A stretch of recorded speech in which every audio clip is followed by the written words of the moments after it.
Chicos, ¿cómo están? Vamos a hacer una prueba con sonido. Cuéntenme cómo va la imagen. Si se está quedando live. Coméntenme para ver si toca arreglar antes de comenzar algo.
Si se está viendo todo.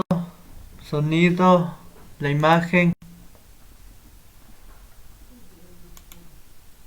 Cuéntenos.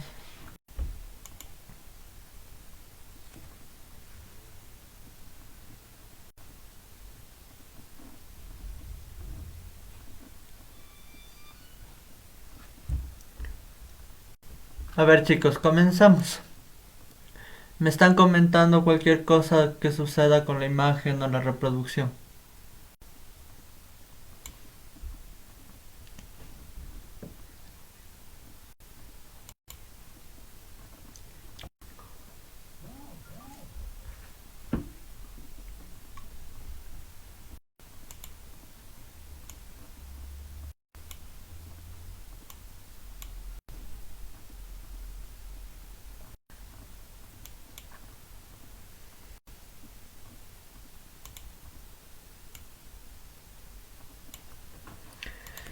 Entonces, comencemos.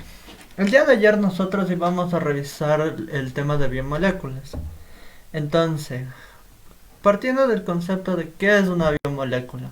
Como su nombre lo dice, una biomolécula son moléculas que están en todos los organismos vivos. Son aquellas moléculas que van a originar organismos vivos. La mayoría de estas biomoléculas están formadas por los denominados bioelementos. ¿Cuáles son los bioelementos? El denominado Chomsky PS. ¿Cuáles son? Carbono, hidrógeno, oxígeno, nitrógeno, fósforo y azufre. Estas cuatro biomoléculas van a contener en distintas proporciones estos 6 elementos. ¿Cuáles son estas biomoléculas? Carbohidratos, proteínas, lípidos y ácidos nucleicos. Por lo cual, para entender el principio inicial de una biomolécula, vamos a entrar al concepto de niveles de organización de la materia. La materia como tal está organizada desde un nivel muy simple, muy básico, donde toda la materia, ya sea en el estado que esté, sólida, gaseosa, líquida, ya esté en un cuerpo orgánico o esté en un cuerpo inorgánico, va a estar contenida de esto. ¿Cuáles son? Como nosotros podemos ver, aquí tenemos el nivel subatómico, que son el nivel de las subpartículas. ¿Cuáles son? Protones, electrones, neutrones. Si vamos uniendo esto constantemente, vamos a ir generando lo que se llaman átomos. Y estos átomos a su vez van a ir generando lo que son moléculas. Estas moléculas, cuando vayan a originar vida en los organismos bióticos, se les va a llamar biomoléculas, las cuales van a generar el nivel subcelular o llamadas organelas celulares.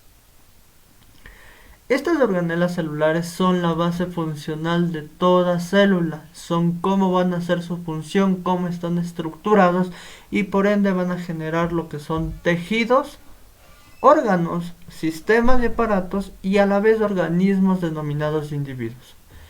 Estos individuos obligatoriamente van a pertenecer a una especie la cual va a ser parte de una población, parte de una comunidad, parte de un ecosistema, parte de un bioma y parte de una biosfera. Este nivel de organización de la materia se divide en 3 zonas y es muy importante para su examen ser bachiller. La primera vamos a revisar en todo lo que es química, la segunda en todo lo que es del área biológica y ciertas partes del área natural que estamos viendo en el cursor. Entonces vamos con la primera biomolécula. Lípidos. ¿Qué es un lípido? Hay que aclarar que la mayoría de alimentos que ustedes comen no es que solo es lípido, solo es un carbohidrato, solo es una proteína. Es una conjunción de las 3 cosas. Estas 3 tienen función estructural, metabólica, funcional dentro de un organismo. Sirven y están en todas las partes celulares. Entonces, un lípido, ¿qué es?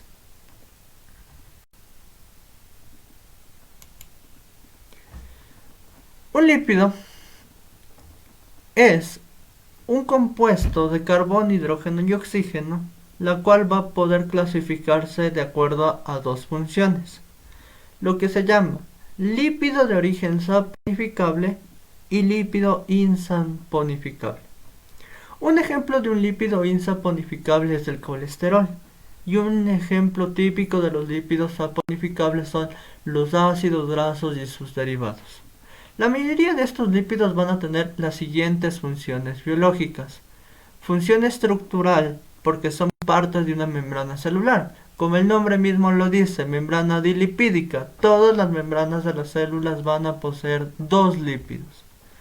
Una función energética, si bien no es la fuente de energía primaria, es una fuente de almacenamiento y es la más calorífica que existe. Una función protectora, como ejemplo un amortiguador mecánico que recubre ciertas estructuras y a su vez también es un aislante térmico.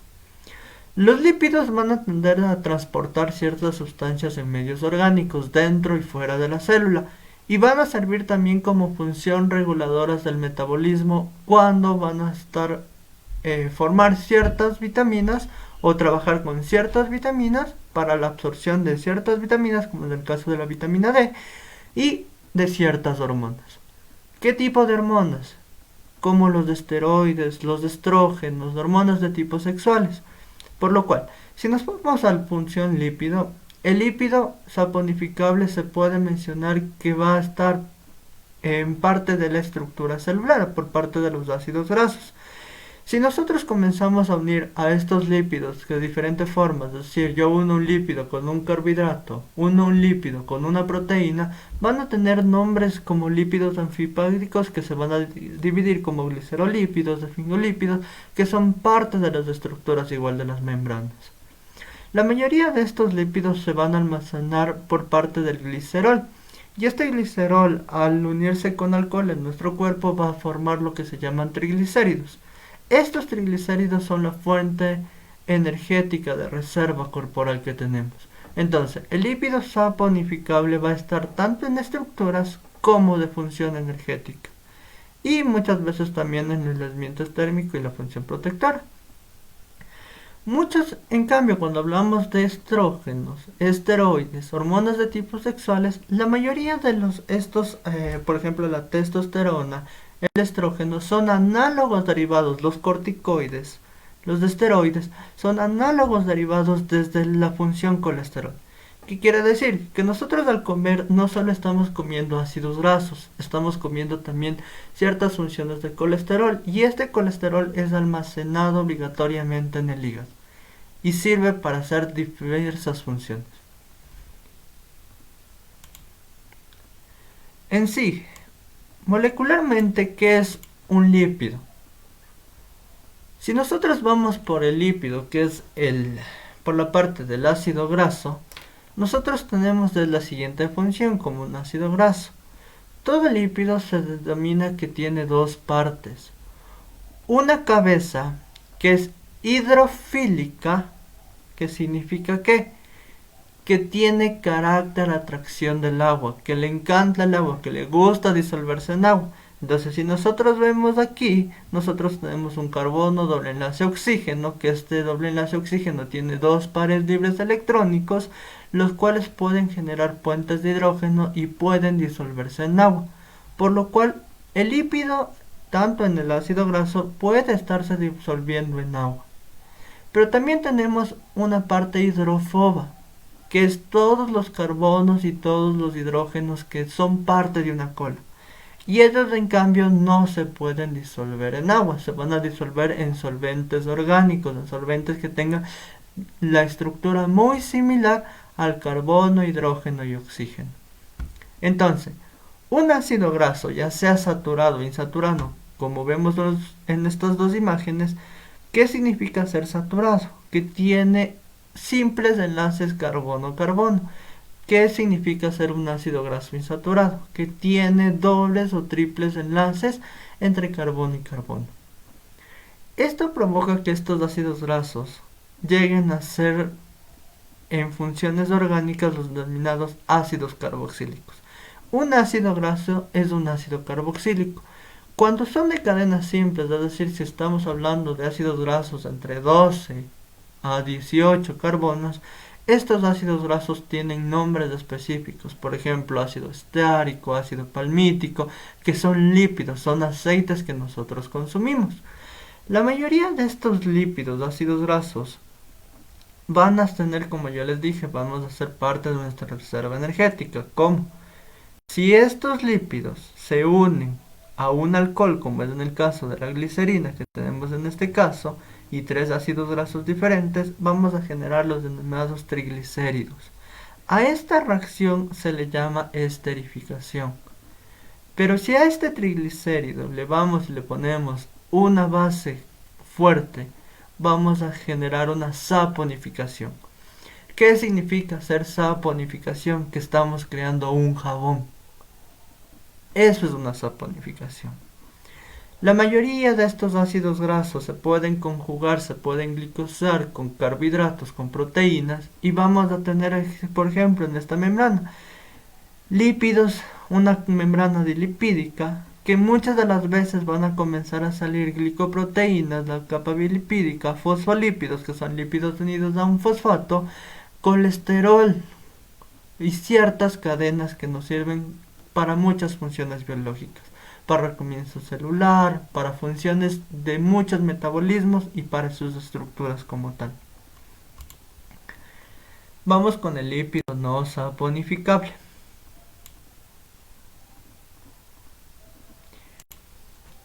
El lípido no saponificable de importancia biológica en un cuerpo humano siempre va a ser la absorción de colesterol. El colesterol biológicamente se va a dividir en diferentes tipos de colesterol. Un colesterol bueno, un colesterol malo, que en unos exámenes de laboratorio los llaman HDL, LDL y DL, que son marcadores para ver cómo funciona un hígado o qué tal está tu alimentación. Entonces, la mayoría del colesterol bueno sirve para transportar ciertas sustancias y sirven para hacer derivados, como hablábamos de los corticoides, con los estrógenos, testosteronas, que son análogos del colesterol. Si nosotros tenemos un aumento del colesterol, obviamente vamos a tener un aumento de estas situaciones. Entonces, para resumir, un lípido puede ser saponificable o no saponificable o insaponificable. Los únicos insaponificables son las que generan hormonas, que son parte estructural o parte señaléctica, y todo lo que tenga que ver con un beta-carotenoide, que es el color y el pigmento de los vegetales. ¿Sí? Y las demás saponificables son ácidos grasos de cadena corta o cadena media larga, que sirven como estructura, función protectora o función energética. Partiendo, vamos a la siguiente. Proteínas. ¿Qué es una proteína?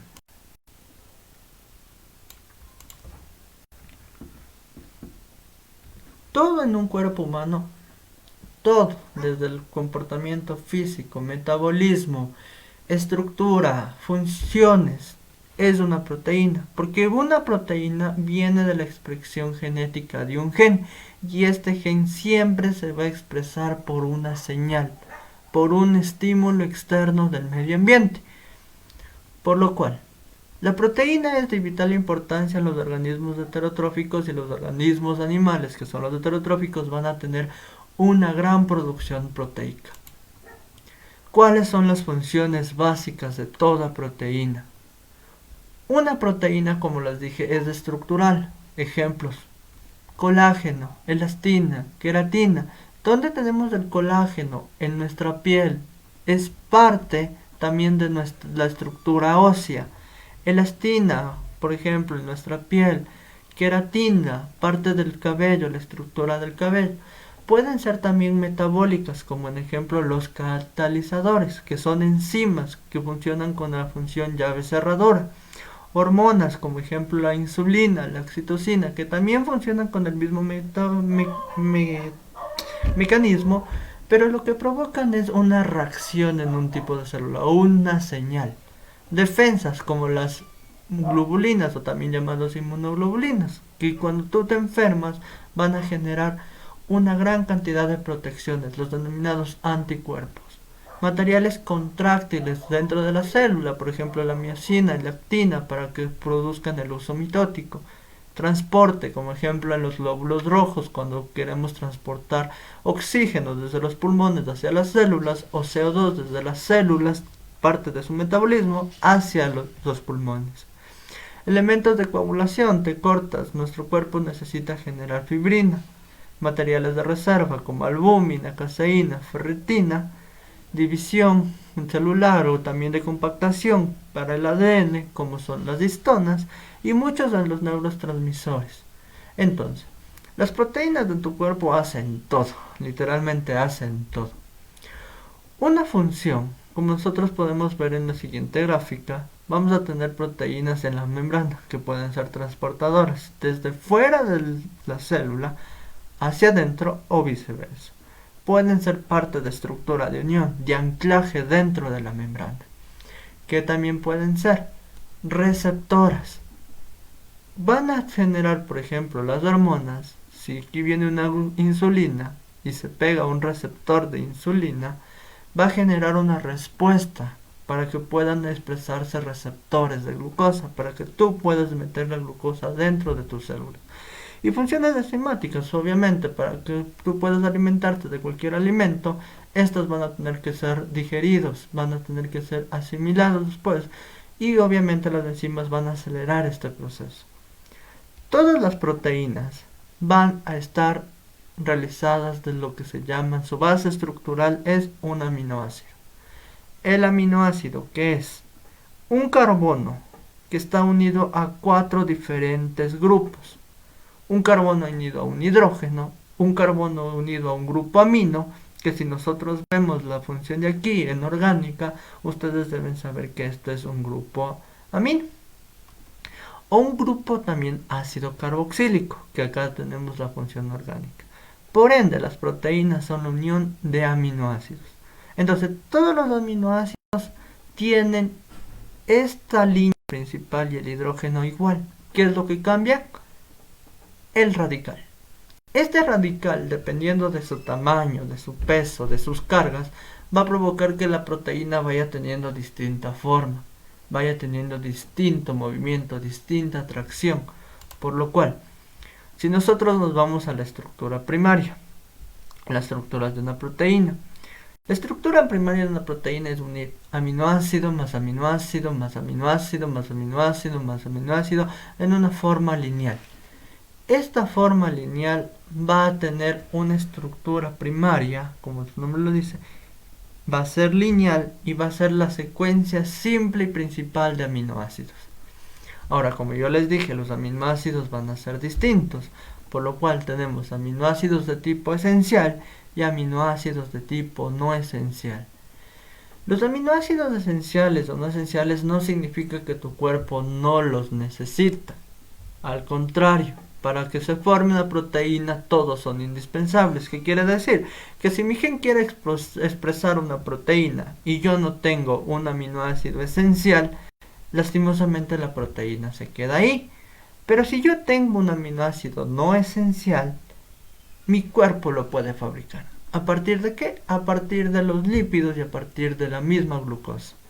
Por lo cual, aminoácido esencial se define como aquellos aminoácidos que se van a obtener obligatoriamente de la dieta. Obligatoriamente tienes que comerlos. Y aminoácidos no esenciales son aquellos que tu cuerpo por procesos metabólicos puede realizarlos. Entonces, ¿qué es una proteína?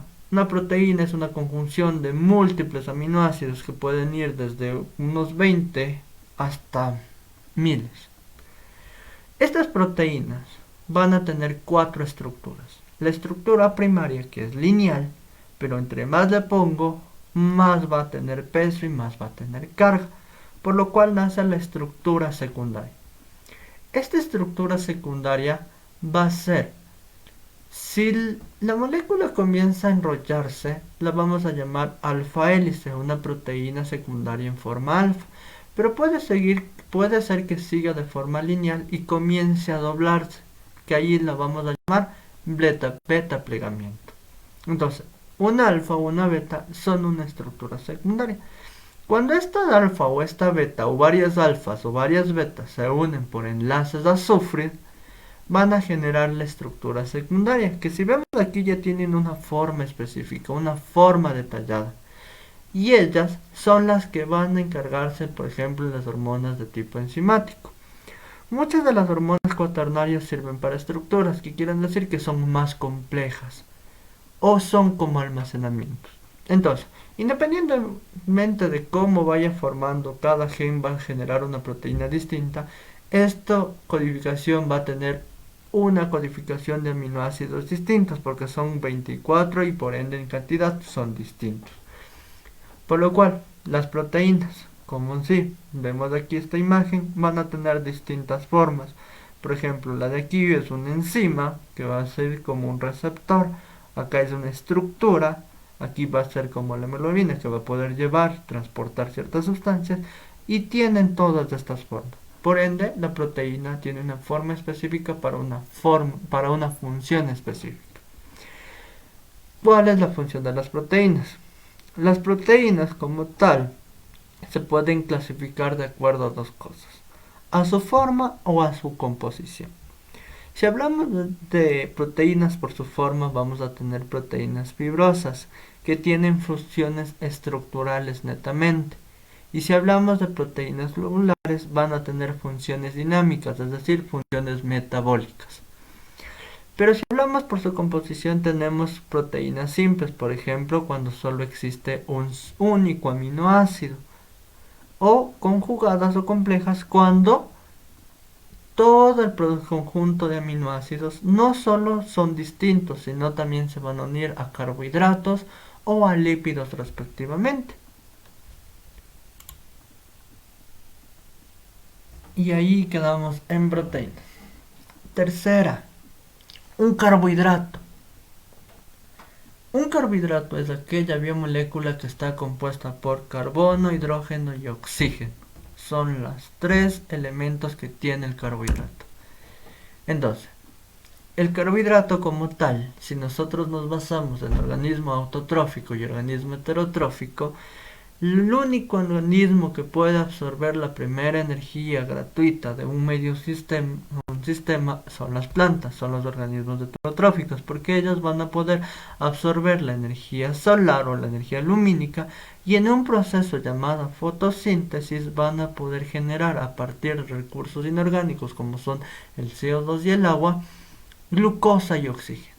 Y esta misma glucosa va a poder ser utilizada por el organismo heterotrófico en su alimentación, en la respiración celular para generar energía química que es del ATP, cómo van a funcionar las células. Por lo cual, todo organismo necesita comer glucosa, porque es la forma de generar energía. Ahora, todas las plantas van a generar glucosa, correcto. Pero la glucosa es llamada así de manera estructural, de una fórmula molecular. Más adelante vamos a ver que no todo es una glucosa como tal. Por lo cual, los carbohidratos se van a dividir por 3 maneras. La primera, por la composición del grupo funcional. Entonces, vamos a ver en la siguiente diapositiva qué estamos hablando. Por el número de carbonos y por la cantidad de unidades sacáridas. ¿Cuál es la función del carbohidrato? Principalmente la fuente primaria de energía. Y obviamente si ustedes no comen, no pueden dejar de funcionar, por lo cual también existe un almacenamiento de energía. Y obviamente también les dije que van a ser parte de las estructuras celulares. Entonces, los carbohidratos se van a diferenciar por estas tres cosas. Primero, por la posición del grupo funcional. Entonces, si nosotros vemos aquí, tenemos una glucosa y acá tenemos otra glucosa. ¿Por qué les digo que tenemos glucosa? Porque si nosotros hacemos el cuento, tenemos 1, 2, 3, 4, 5, 6 carbonos, 6 carbonos. 1, 2, 3, 4, 5, 6, 7, 8, 9, 10, 11, 12.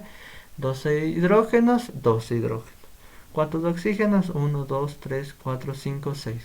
Una glucosa, otra glucosa. Si este doble enlace se encuentra tanto al final o se encuentra al inicio, orgánicamente sabemos que es un grupo aldehído por la función orgánica. Pero si este doble enlace se encuentra dentro de la configuración, estamos hablando que es una acetona, porque como tenemos carbono unido a carbono, esto es un radical. Carbono unido a carbono, esto es otro radical. Y por ende sabemos que es una acetona. Por ende, los carbohidratos se pueden dividir en aldosas y cetosas. Ahora,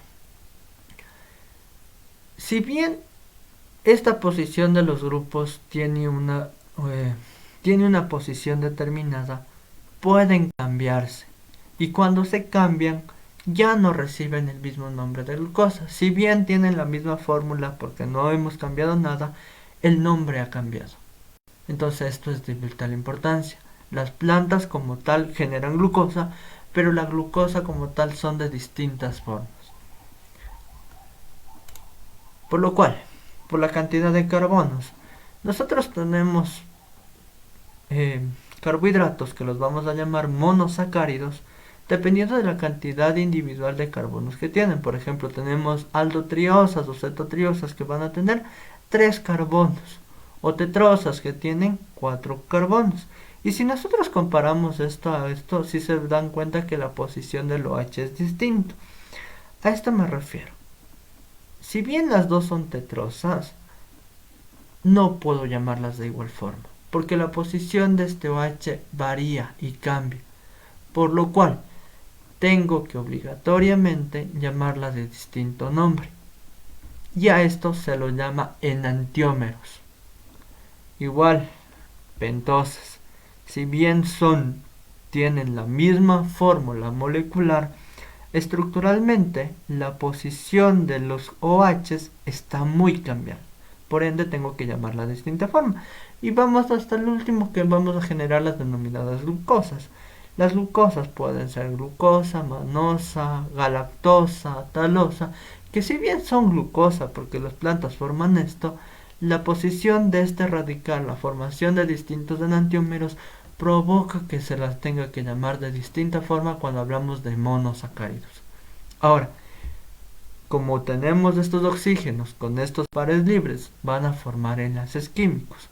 Por lo cual, esta glucosa, si se une a esta manosa, va a formar un enlace químico. Pero si esta galactosa se une a esta manosa, igual va a formar un enlace químico, pero va a ser totalmente distinto. Por lo cual, viene los carbohidratos por la unidad de monosacáridos. Entonces, los importantes de la nutrición nuestra y los que son importantes para ustedes son aquellos monosacáridos, por ejemplo, pentosa, ribosa, desoxirribosa, que en donde está en todo lo que es ADN y ARN. Hexosas, por ejemplo, fructosa, que se utiliza mucho para el metabolismo de las partes de las células de los gametos. Glucosa, para la alimentación de toda la célula. Galactosa, para la alimentación de las neuronas. Pero si estos monosacáridos, como ya vimos que tienen distinta posición, se van a unir de distinta forma, van a generar distintas formas. que los vamos a llamar disacáridos. Ejemplo, si yo uno dos disacáridos, dos monosacáridos distintos formo un disacárido y ese ya tiene un nombre específico porque formó un enlace específico. Por ejemplo, ¿qué es una sacarosa? El azúcar común que ustedes toman en el café es una glucosa más una fructosa. ¿Qué es una galactosa? Es una lactosa que está en la leche. Por ejemplo, la glucosa y la galactosa. ¿Qué es una maltosa? Una glucosa más una glucosa. ¿Dónde está? En la malta. Aquí nos falta una más que se llama celulosa, que está en ¿dónde? En todo lo que es la unión de glucosa a glucosa y se encuentra en todos los en todos los granos. Por lo cual, para yo poder romper este enlace, que a futuro ya lo vamos a ver, necesito una forma específica de metabolismo. Entonces otra vez viene la proteína. Si yo voy uniendo muchos de estos disacáridos, voy a generar lo que se llama un polisacárido. Y estos polisacáridos pueden ser homilopolisacáridos cuando hablamos que son unidos de un mismo tipo. Por ejemplo, el almidón, el glucógeno, la celulosa, la fructosa, que son fuentes de alimento y fuentes de reserva estructural.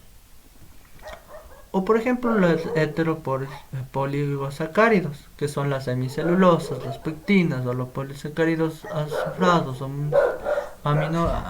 o aminados, que son ¿qué? Parte de las estructuras. Siempre van a ser parte de las estructuras y del metabolismo.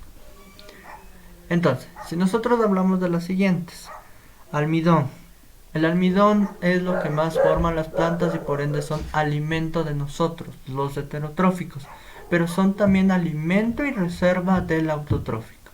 Si hablamos del glucógeno, nosotros comemos glucosa, toda la glucosa que comes no se procesa, se va a almacenar. ¿En dónde? En dos reservas, glucógeno de origen hepático y glucógeno de origen muscular.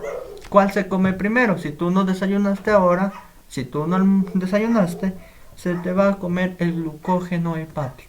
Pero si ya lo comí varios días, lo que voy a comerme es el glucógeno muscular. Por eso hay ciertos chicos que se van a un gimnasio y lo que pasa es lo que hacen mucho ejercicio, crecen en masa muscular, pero no están creando proteínas, están creando reserva de glucógeno. Y cuando ellos dejan de ir a un gimnasio, dejan de hacer la actividad física, obviamente el cuerpo está acostumbrado a producir mucha energía y por ende se van a comer. ¿Y qué pasa a estos chicos? Se desinflan, pierden totalmente la masa muscular. La celulosa, parte de la estructura y reserva alimenticia de una planta. Fructanasas, fructosas, ¿dónde vamos a tenerlas? En las frutas. Por lo cual, disacáridos esenciales para la población ecuatoriana. ¿Qué quiero que entiendan esto? La mayoría de los carbohidratos no van a estar de esta forma, porque estos oxígenos son muy reactivos, van a provocar que los ataquen constantemente, por lo cual se cierran en los denominados ciclos o las formas cíclicas. ¿Sí? Entonces, se van a comenzar a unir y nosotros tenemos estos disacáridos de origen biológico de interés ecuatoriano. ¿Por qué? Porque nosotros producimos leche, obviamente vamos a tener lactosa, producimos caña, vamos a tener mucha sacarosa en nuestras dietas, producimos malta, vamos a tener maltosa en ciertos alimentos y consumimos muchos granos, que vamos a tener celulosa. Y si nosotros nos damos cuenta, el enlace que forman es muy distinto. Y esta forma del enlace provoca que nosotros obligatoriamente tengamos que tener proteínas con una forma específica para poder comer. Entonces, ¿qué pasa si yo soy intolerante a la lactosa? Yo no tengo mis genes, no tienen la codificación para generar la proteína capaz de poder romper el enlace de lactosa. Nuestras células no consumen esto, nuestras células solo consumen la forma principal, la forma cíclica o la forma del monosacárido, por lo cual siempre tienen que estarse rompiendo. Y si nos basamos a lo anterior, si yo como almidón, ¿qué debo tener? Una proteína que se llama amilasa. Si como leche, ¿qué debo tener? Una proteína que se llama lactasa. Si yo utilizo glucógeno, ¿qué debo tener? Una proteína que se llama glucanasa. Entonces, si yo no tengo esa proteína, yo no puedo alimentarme de eso. Y son de importancia ecuatoriana porque todos los genes por adaptación biológica se adaptan a la alimentación y a la zona donde ustedes viven. Por lo cual ustedes deben alimentarse de los alimentos de la zona donde ustedes conviven. Ejemplo, la mayoría de la población japonesa es intolerante a la lactosa. ¿Por qué? Porque ellos no tienen espacio para generar leche, ellos no son productores masivos de leche, por lo tanto sus genes no están codificando lactosa, porque es muy raro para ellos. Como resumen, tenemos una clasificación sistemática y funcional de los principales carbohidratos. Tenemos el monosacárido, que las principales son las pentosas. Por ejemplo, ahí vamos la silosa en el tejido vegetal, la arabinosa, que también se la va a conocer como ribosa en los ácidos nucleicos, las hexosas, por ejemplo, la glucosa, galactosa y fructosa, que ya les dije para los que sirven, el disacárido, como la lactosa, leche en los mamíferos, sacarosa, como el componente vegetal de los azúcares, y ciertos de estos homopoligosacáridos y heteropolisacáridos, como son el almidón, que es la reserva vegetal, y el glucógeno, la reserva animal. Entonces, vamos aquí a hacer una pequeña actividad. La mayoría de ustedes, espero que estén en un computador, los que estén, van a entrar a este link que está en la descripción. En ese link ustedes van a generar un registro donde van a poner su nombre, el curso al cual pertenecen y la sede de la cual están. Si son norte-sur, por ejemplo, aquí tenemos mi nombre, a qué curso pertenezco y a la sede. En esta página web que nosotros vamos a abrir, les va a pedir un código que ya les voy a dar en un momento. Entonces, hagamos eso, chicos. Van a abrir en una página y van a entrar en ese código.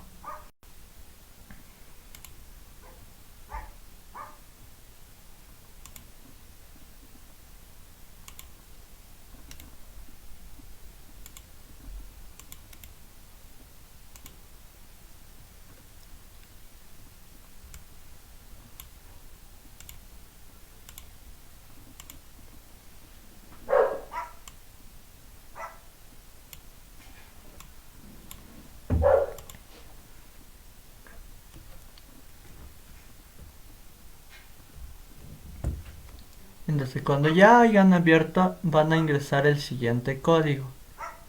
Y esperemos que haya jugadores. Los espero, chicos.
Chicos, nunca les dije, o sea, de la aplicación, ahora ya saben, para las siguientes clases que tengamos, vamos a tener que, les recomiendo que estemos en